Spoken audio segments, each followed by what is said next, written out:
Hello, everyone. Welcome back. My name is Jeff Mendelson, and this is the One Big Tip podcast. My guest today is Yasmeen Hassan.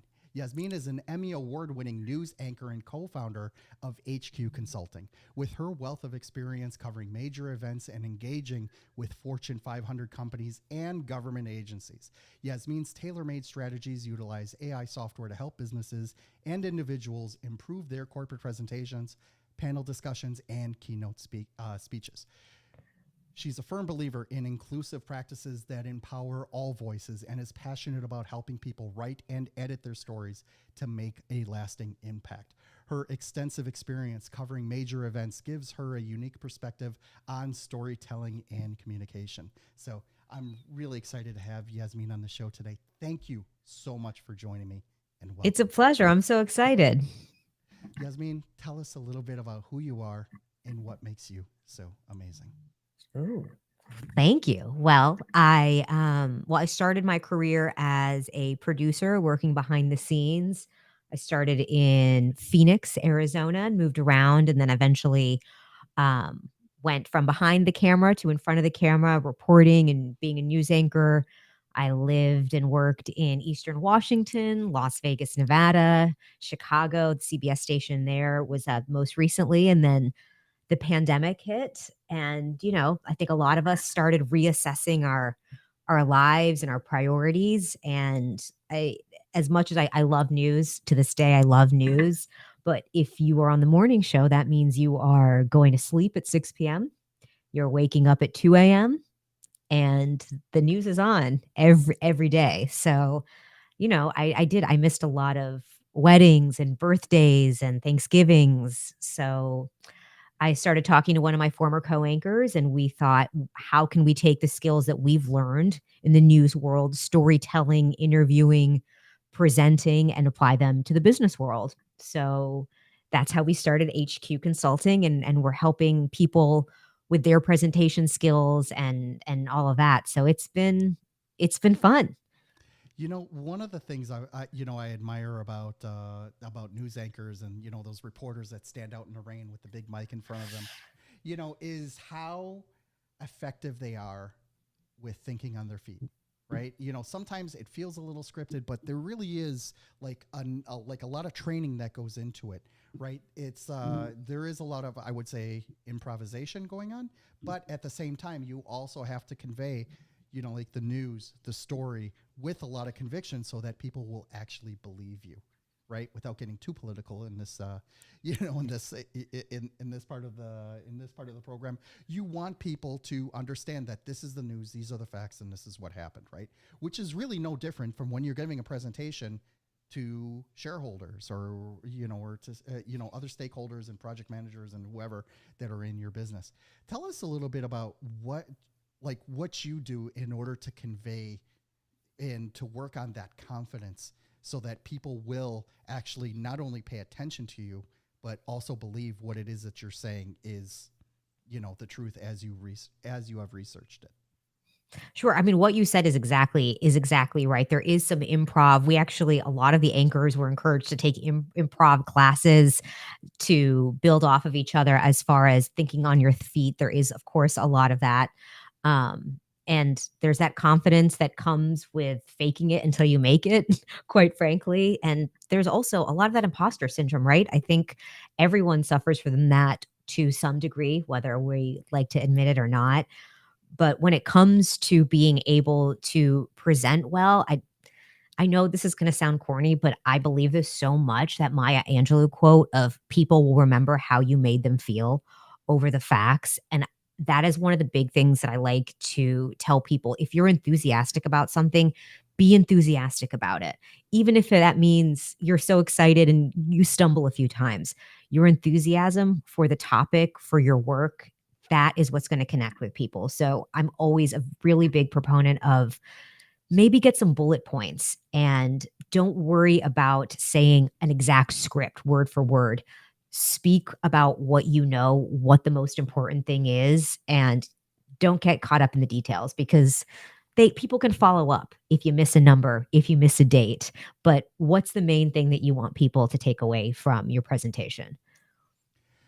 That's really cool. Thank you so much for for articulating that. How do you migrate that experience of conveying the news, getting people to trust you and to understand, that you have actually done some research on this, a thing or two about what happened, and being able to translate that then into the business world, like starting a podcast or getting up in front of your ideal audience and saying, yes, my product is going to do this and it's going to help you. And, I need to convince you that this is what it is this is what it is that I want you to believe. How does that look, with I your think it really company? comes down to storytelling. Instead of just listing facts or here's all the research that we've done. I'm not saying don't do research by all means. We were doing plenty of research as reporters and anchors, but I would say build the story that people can follow and relate, and that will create the connection because regardless of what you're selling, podcast, data, computers, it doesn't matter. People want that story. People want to form a connection. People want to work with people they want to work with. Of course, they want a good product, but there are lots of people who are offering products that may be similar. I hate to say that, but there are a million products out there that may be comparable. But the way to stand out is to form that real connection with somebody. And to do that, really spending time on your pitch and making it into a story that someone who without any background in your field can follow, I think is so valuable. If you've ever had dinner with a group of doctors or lawyers and they got all into their spiel, I'm like, I don't know what you're saying anymore. But if you took a step back and were able to explain that story to someone who's maybe never been in an operating room or a courtroom, and just working on your story that everybody can understand, I think is so valuable. So how can a business use this? Like use this skill. Once they've articulated the story, they know that they know who it is that they're talking to. They've already done their avatar work. They know the problems that that their product or service solves.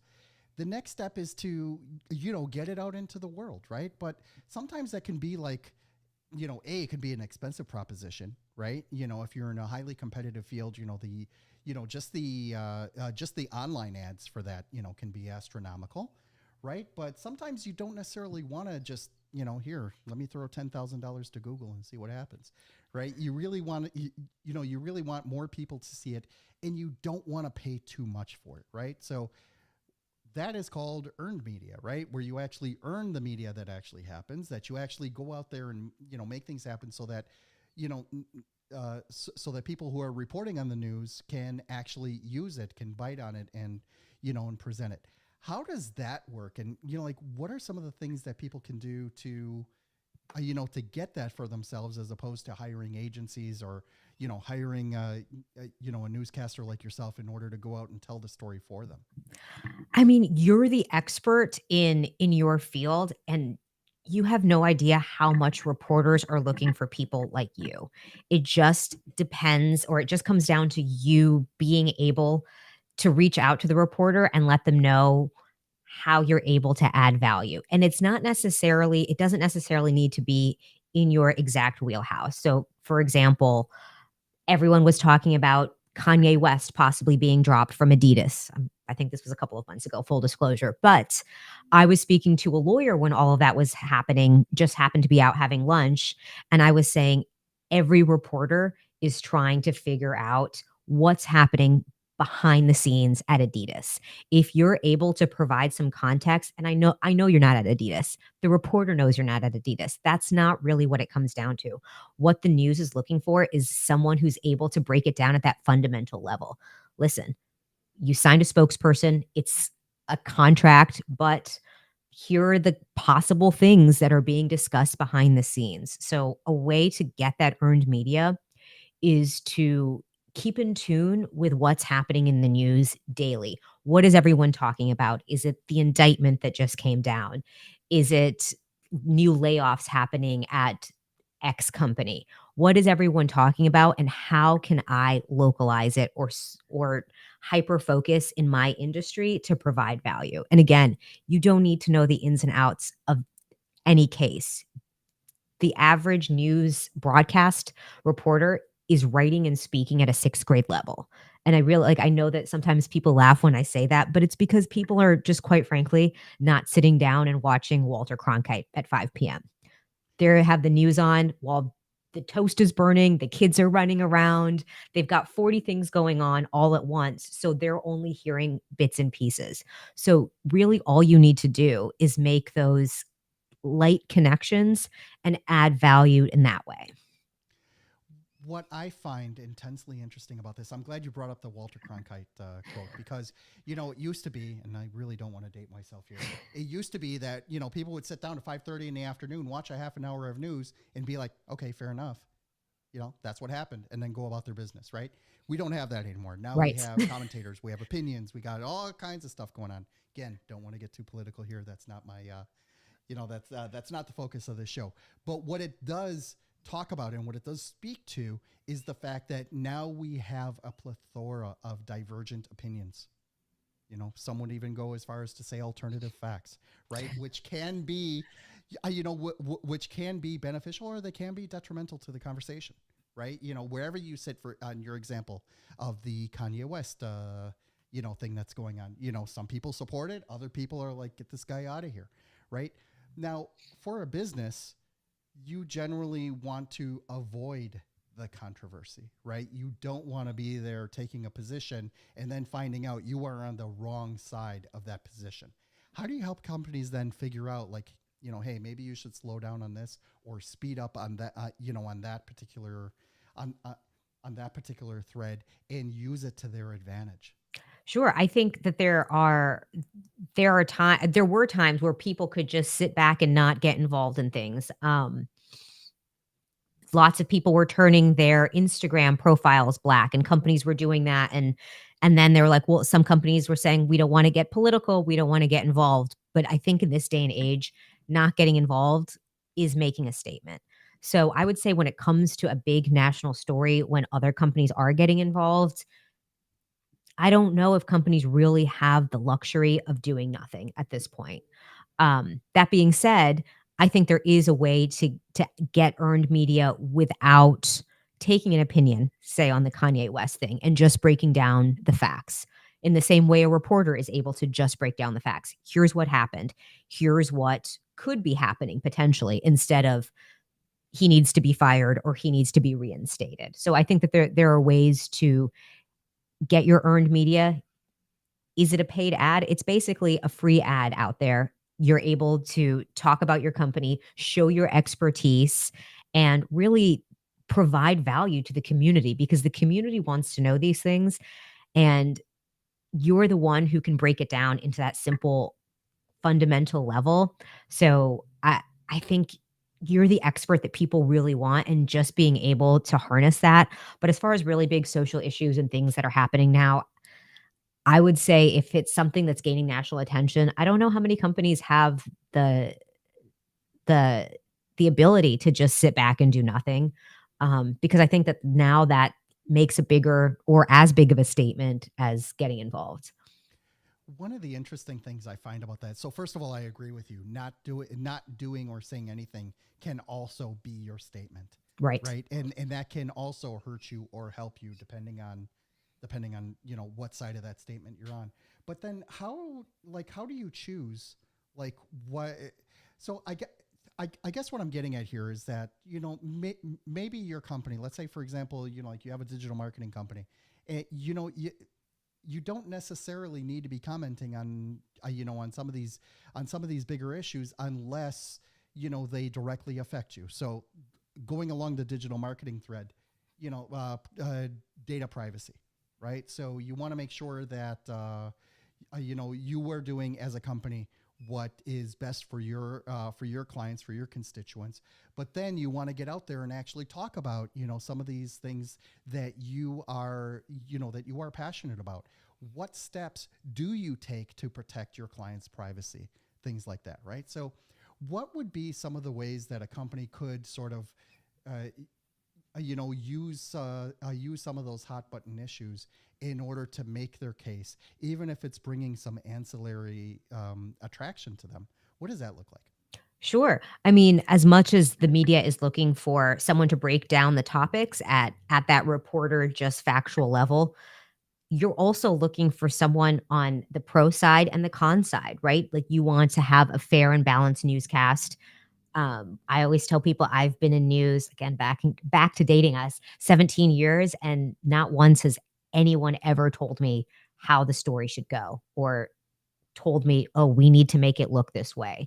Every day every reporter that's I've ever encountered is trying to deliver everything as balanced as they can. So if there is a topic that you think I want to take a stand and I want to educate and convince people that this is the way to go, news is also looking for that. They want the pro, they want the con, they want the facts. So people can hopefully then make an educated opinion seeing all the opinions and the facts being presented. So I think that there are absolutely opportunities to present that, and just reaching out to your newsrooms is such a good way. There are email addresses on every single news station website that you can send an email to, and that goes out to every reporter, every producer, and you're just able to, hey, everyone's talking about AI and open AI and what this means.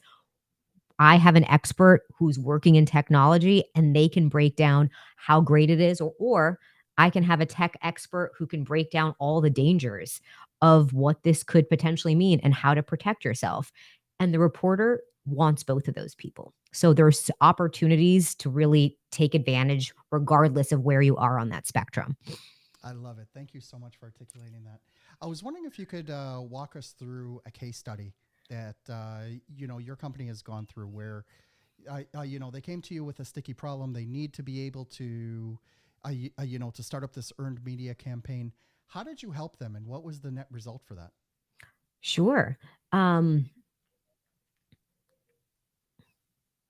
that's a good question. I know, right? I guess I can go back to even the Kanye West example, since Since we're talking about Kanye these I'll days. randomly go into random, like, very newsy, nerdy examples since I am overly tuned in. But yeah, I was working with a lawyer who wanted more publicity, wanted their name out there, wanted to be more synonymous when it comes to attorneys in the specific city. And how often can you get on the news, like, as a lawyer? It turns out there are ways to get out there, and if you are reaching out to the newsrooms every once in a while with, "Hey, you could at you I could offer a legal background on this at that fundamental level," but the most important thing, the best the best thing you can be as an expert to a reporter is available. Even if you are not going to be like, it's Friday, the reporter calls you, "Hey, I know I spoke to you on this Kanye thing. I have another issue coming up. I would love to talk to you." If you can't do it, if you're able to connect them with someone who can, maybe someone on your team, maybe you refer to somebody else, that reporter will remember you every single time. I can honestly tell you there are certain experts I called every time. Every time I had a real estate story, I had a realtor. Maybe he wasn't the one who was going to speak to me, but every time he was able to get that availability for me to make sure that I made my deadline. So I would say that's the biggest thing. The reporters are on such tight deadlines, and the best thing you can be is available, quite frankly. I love it, Yasmeen. Thank you so much for talking about that. Where can people learn more about you, and how can they reach out to you directly if they want to learn more? Yes, please find me. I am on all the social sites. As kids probably don't say social sites.